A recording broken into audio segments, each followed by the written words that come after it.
India देख रहे हैं आप और मैं हूं आपके साथ अंशिका पाठक। बुलेटिन की शुरुआत करेंगे उत्तराखंड की खबरों के साथ। दून मेडिकल कॉलेज के इमरजेंसी भवन का उद्घाटन किया गया है। 8 नवंबर को इमरजेंसी भवन और ऑपरेशन थिएटर शुरू होगा। सीएम धामी ने आपको बता दें कि इसके आदेश पहले ही दे दिए थे कि जल्द से जल्द इसका उद्घाटन हो और ऐसे में मुख्यमंत्री धामी ही नए भवन का उद्घाटन कर सकते हैं। अत्याधुनिक तकनीक से लैस होगा ऑपरेशन थिएटर। 5 मंजिला इमारत में 12 अत्याधुनिक ऑपरेशन थिएटर होंगे, जिससे कि मरीजों को और भी जल्दी से सुविधाएं मिलेंगी। बहुत जल्द वो अपना इलाज करा सकेंगे और बहुत ज्यादा दूर भी नहीं जाना होगा।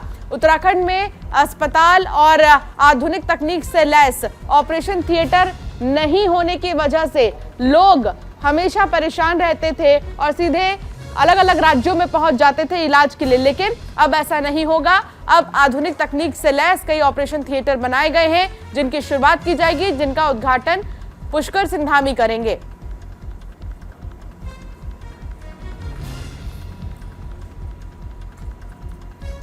तो 8 नवंबर को इमरजेंसी भवन और ऑपरेशन थिएटर का उद्घाटन पुष्कर सिंह धामी करेंगे। दून मेडिकल कॉलेज के इमरजेंसी भवन का उद्घाटन करेंगे पुष्कर सिंह धामी। 5 मंजिला इमारत में 12 ऑपरेशन थिएटर होंगे और हर ऑपरेशन थिएटर में आधुनिक तकनीक से लैस मशीन्स और कई सारी चीजें होंगी, जिससे कि और भी आसानी से इलाज मरीजों का किया जा सकेगा। हितेश त्यागी मेरे सहयोगी मेरे साथ जुड़ गए हैं। हितेश, देखिए, ऑपरेशन थिएटर्स के साथ साथ कई ऐसी सुविधाएं हैं जिनका फायदा अब सीधे उत्तराखंड की जनता को मिलेगा। हालांकि सवाल यह है कि थिएटर्स तो बनकर रेडी हैं, लेकिन इनका उद्घाटन कब होगा? देखिए, 8 नवंबर को इस ऑपरेशन थिएटर का उद्घाटन होगा। मुख्यमंत्री पुष्कर सिंह धामी इस ओटी का उद्घाटन कर सकते हैं और कहीं ना कहीं जिस तरीके से पूरे उत्तराखंड के अंदर पर्वत से आने वाले जो मरीज हैं उनको कहीं ना कहीं दिक्कतों का सामना करना पड़ता था, लेकिन राजधानी का सबसे बड़ा medical college Doon medical college है और 5 मंजिला जो ये इमारत बनाई गई है, इसमें 12 ऑपरेशन थिएटर बनाए गए। इसमें सभी प्रकार के इसमें ऑपरेशन होंगे, अत्याधुनिक तकनीकी से लैस होंगे ये इमरजेंसी और ओटी। और अगर सुरक्षा के लिहाज से देखा जाए तो बैक्टीरिया और वायरस को मारने में भी कहीं ना कहीं 100% ये कारगर साबित होंगे। और जिस तरीके से जो प्राचार्य हैं आशुतोष सियाना, उन्होंने हमें बताया है कि जो ये 5 ओटी हैं ये कहीं ना कहीं स्त्री और प्रसूति विभाग में भी ये कार्य करेंगे। जो सभी प्रकार के सफलतम ऑपरेशन है वो भी यहाँ पर किए जाएंगे। जी बिल्कुल, लेकिन सवाल ये भी है कि हालांकि इतने बड़े अस्पताल का उद्घाटन बहुत जल्द होगा, तो सुविधाओं की भी अब हम कहें अगर आसानी से तो मरीजों को मिलेंगी सुविधाएं भी। कितने डॉक्टर्स यहाँ पर होंगे? नए डॉक्टर्स को भी क्या यहाँ पर हायर किया जाएगा? नए नर्सेस को भी यहाँ पर हायर किया जाएगा? कितने की संख्या में इन लोग को हायर किया जाएगा? जी बिल्कुल, देखिए, न्यूरो हो या फिर हार्ट हो या फिर कार्डियो हो, तमाम जितने भी डिपार्टमेंट मेडिकल में होते हैं सभी डॉक्टर्स यहाँ पर आ गए हैं। पर्याप्त मात्रा में यहाँ पर पूरा स्टाफ पूरी तरीके से आ गया है, क्योंकि इमरजेंसी जो वार्ड यहाँ पर स्पेशल बनाया गया है, सभी इमरजेंसी के जो डॉक्टर्स हैं वो 24 घंटे यहाँ पर ड्यूटी देंगे। सभी डॉक्टरों के जो भी तरीके हैं वो यहाँ पर तैनात कर दिए गए और 9 नवंबर को इसका उद्घाटन किया जाएगा। जी चलिए हितेश, बने रहिए आप, आगे भी आपसे जानकारी लेंगे।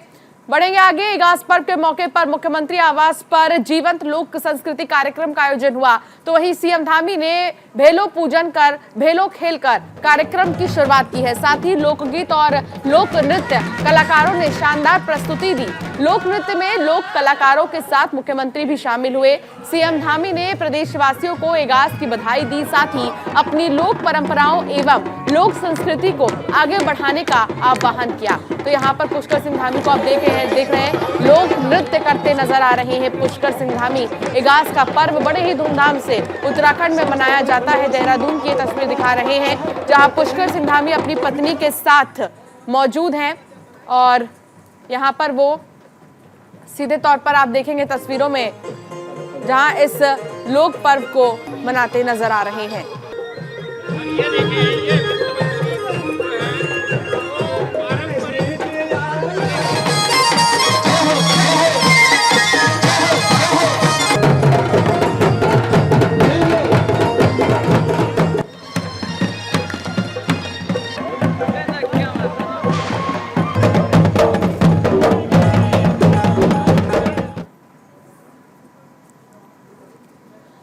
हितेश त्यागी मेरे सहयोगी मेरे साथ जुड़े हुए हैं लगातार। हितेश, देखिए, लोक पर्व को बड़े ही धूमधाम से मनाया जा रहा है और इगास का ये पर्व जहां पर पुष्कर सिंह धामी अपने परिवार के साथ पहुंचे, उन्होंने धूमधाम से मनाया। कब तक ये पर्व चलता है और इसकी खासियत क्या कुछ है इस पर्व की?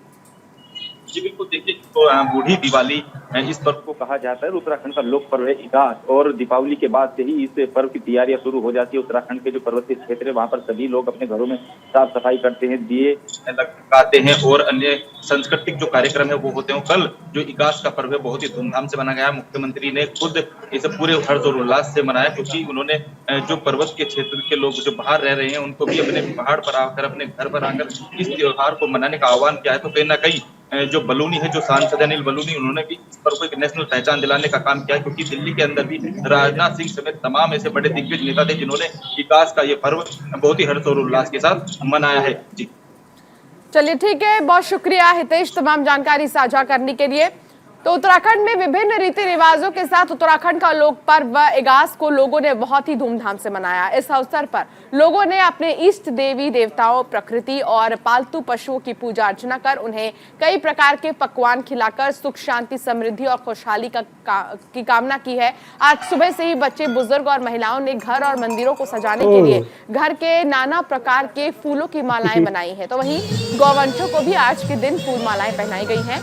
महिलाओं ने घरों और मंदिरों में रंगोली सजाकर चार चांद लगा दिए हैं।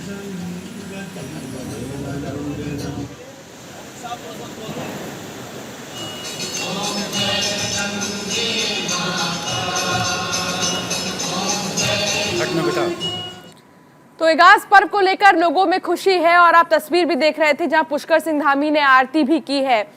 पुष्कर सिंह नेगी मेरे सहयोगी मेरे साथ जुड़ गए हैं। पुष्कर सिंह नेगी, देखिए, इगास का जो पर्व है बड़े ही धूमधाम से मनाया जा रहा है, लेकिन इन सब के बीच मुख्यमंत्री पुष्कर सिंह धामी ने जिस तरीके से पहुंचकर यहां पर आरती की नदी किनारे और उसके बाद लोगों के बीच में उन्होंने लोक नृत्य में भी भाग लिया है। क्या है ये इगास का पर्व, इसकी खासियत क्या है, इसकी मान्यता क्या है? बिल्कुल, देखिए अंशिका, आपने सही कहा कि इगास भगवान जो है किसे कहते हैं या क्या इसकी मान्यताएं हैं। आपने सही पूछा। देखिए, गढ़वाल और कुमाऊं में इसके दो, गढ़वाल की अगर मैं बात करूं तो इसको इगास के नाम से जाना जाता है, और कुमाऊं की अगर बात करी जाए अंशिका तो इसको बूढ़ी भगवाल कहते हैं। हालांकि अगर जो हिंदू रीति रिवाज है इसके हिसाब से अगर मैं आपको इसका आंकड़ा दे दूं, इसके बारे में जानकारी दे दूं कि जब भगवान रामचंद्र जी जब अयोध्या वापस आए थे लंका दहन करने के बाद, तो उसके बाद जब विजयदशमी का त्योहार होता है उसके बाद जो है फूल मालाओं से या घी के दिए जलाए जाते हैं। लेकिन पहाड़ों में 11 दिन के बाद जो पता चलता है कि जो भगवान रामचंद्र जी ने जो है आपका जो है रावण की लंका पे जो है विजय पाकर जो है अयोध्या वापस आ गए हैं, और उसके बाद जब 11 दिन बाद जब पहाड़ों में, क्योंकि पुराणों में लिखा गया है कि स्कंदों में लिखा गया है कि 11 दिन बाद जब पहाड़ों में चलता, दीपावली के बाद यानी दीपावली का पर्व हो जाता है, उसके बाद 11 दिन बाद जब पहाड़ों हो चाहे कुमाऊं के मंडल हो चाहे आपकी जो पहाड़ों की अगर बात कर जाए तो 11 दिन बाद लोगों को पता चलता है कि भगवान रामचंद्र जो है विजय होके आ गए। तो 11 दिन बाद इस पूरी दिवाली को मनाया जाता है, इस इगास को मनाया जाता है।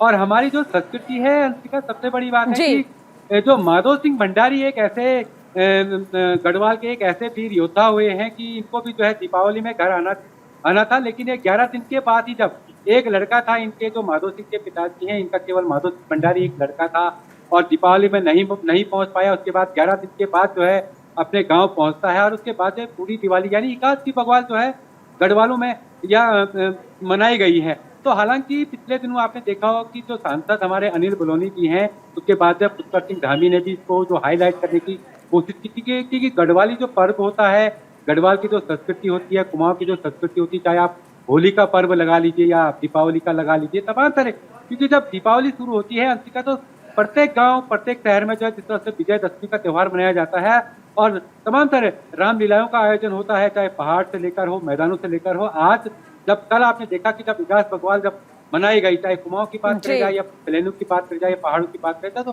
चाहे आपके हम गाँव की अगर मैं बात करूँ तो गाँव में जो हमारे मवेशी होते हैं इनको जो है पीढ़ा खिला कर इनके जो है नाना प्रकार के पकवान बनाए जाते हैं। अगर मैं रात की अगर बात करूँ तो रात में जो है जो लीसा होता है, जो चीड़ के पेड़ होते हैं, इसका लीसा लीसे के जो पेड़ यहाँ पे बनाए जाते हैं, फैलू इस पे खेला जाता है। तो रात भर एक ऐसा सहयोग, क्योंकि मातोश्री बिल्कुल, भंडारी साहब बहुत के गांव- विस्तार से आपने गांव बताया पहुंचते- कि इगास क्या है पुष्कर, और आपने ये भी बताया कि आखिर इसकी मान्यता क्या है। बहुत शुक्रिया इस तमाम जानकारी के लिए।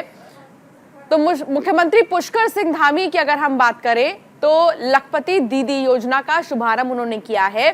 प्रदेश की समूहों से जुड़ी 3,67,000 महिलाओं को लखपति बनाने का लक्ष्य रखा गया है। साथ ही कार्यक्रम में कृषि मंत्री गणेश जोशी भी शामिल हुए हैं। वहीं योजना के शुभारंभ पर राज्य के कई जिलों से महिलाएं पहुंची। समूह से जुड़ी उत्कृष्ट कार्य करने वाली महिलाओं को भी सम्मानित किया गया।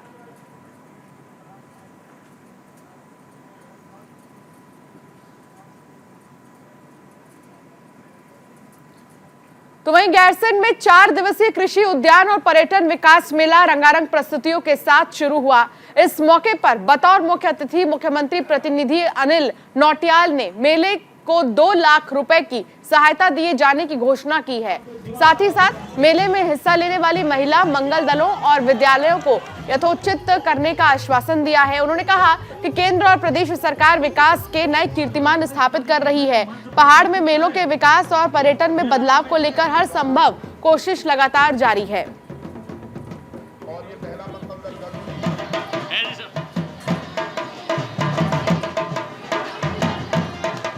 सरकार में आप पावर बोर्ड के राज्य मंत्री रहे।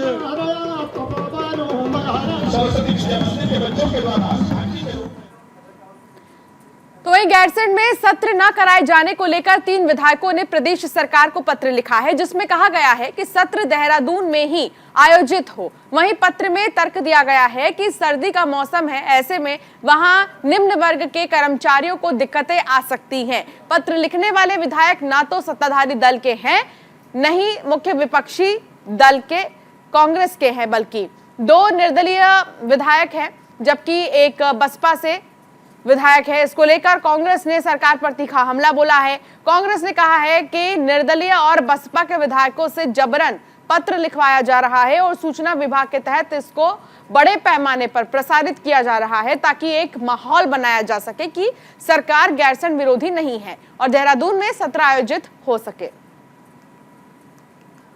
सोची समझी रणनीति है, बहुत ही सोची समझी रणनीति है। आप देखिए कि ये 3 विधायक 70 विधायकों के सामने क्या इनका रेशियो और प्रोपोर्शन है।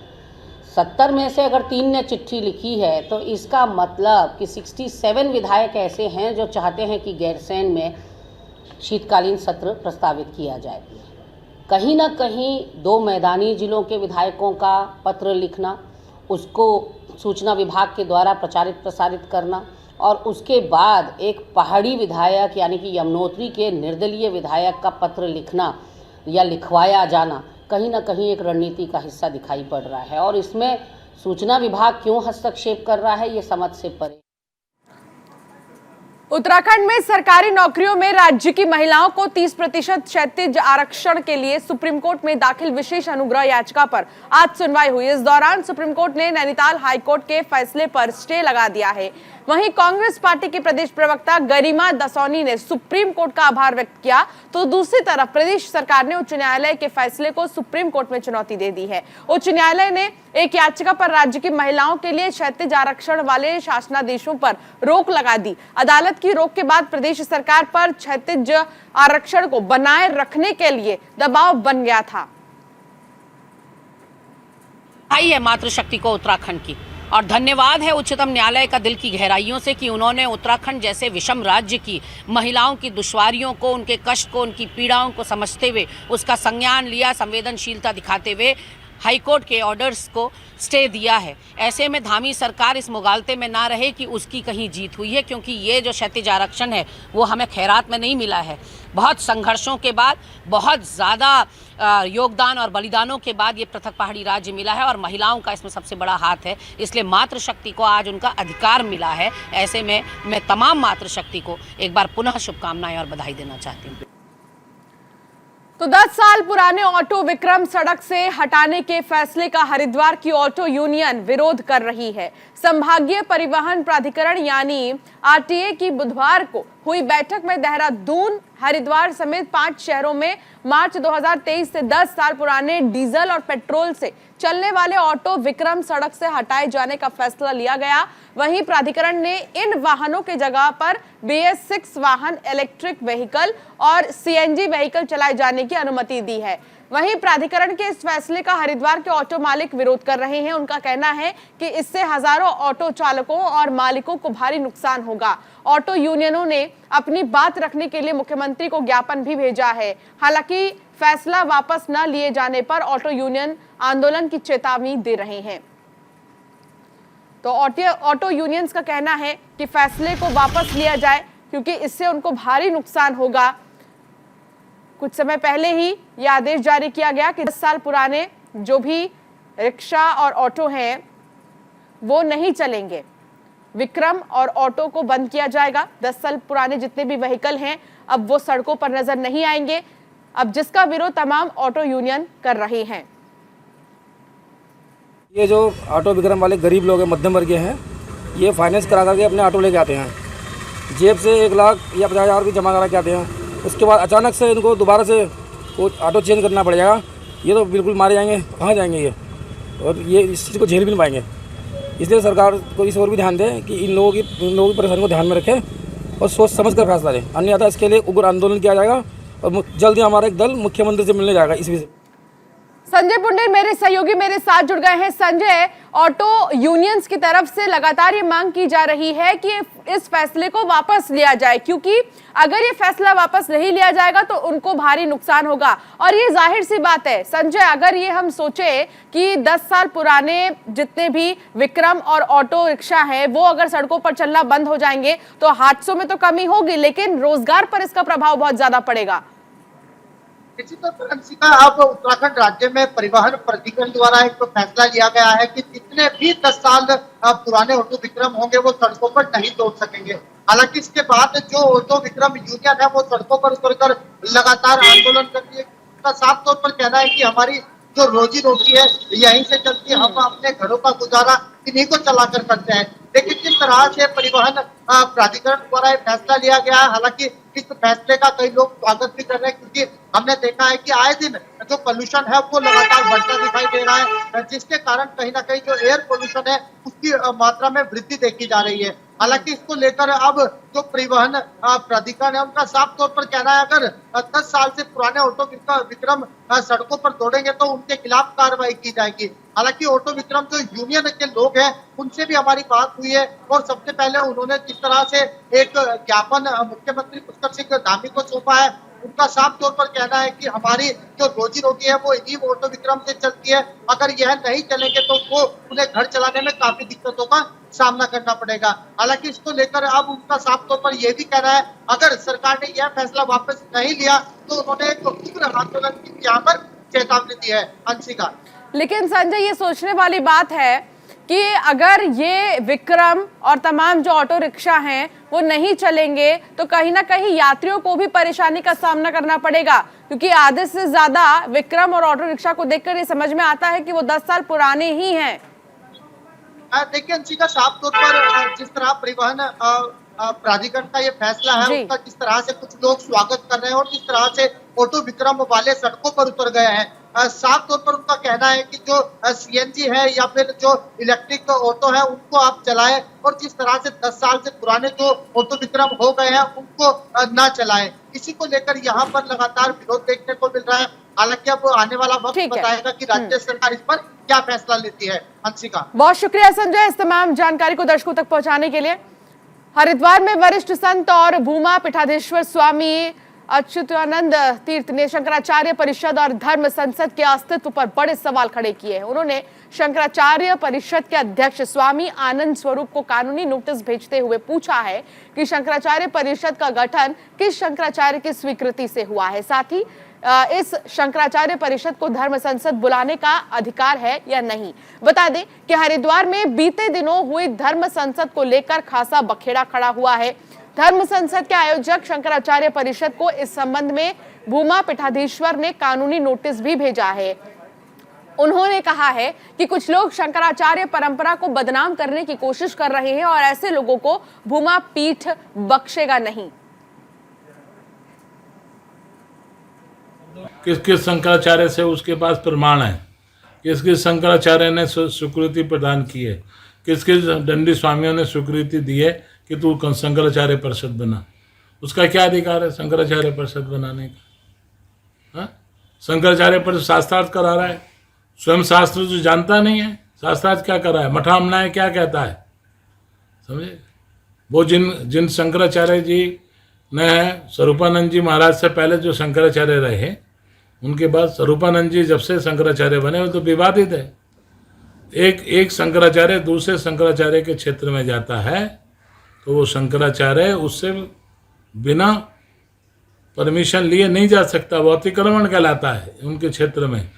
बिना जो है उनके वार्ता किए वक्तव्य नहीं दे सकता ये शंकराचार्य। अखाड़े की कोई मर्यादा नहीं होती, अखाड़ा तो जो है अभिनंदन करता है, अखाड़ा कैसे शंकराचार्य बना सकता है। और चलिए फिलहाल इस बुलेटिन में इतना ही, अब बने रहिए न्यूज़ इंडिया के साथ।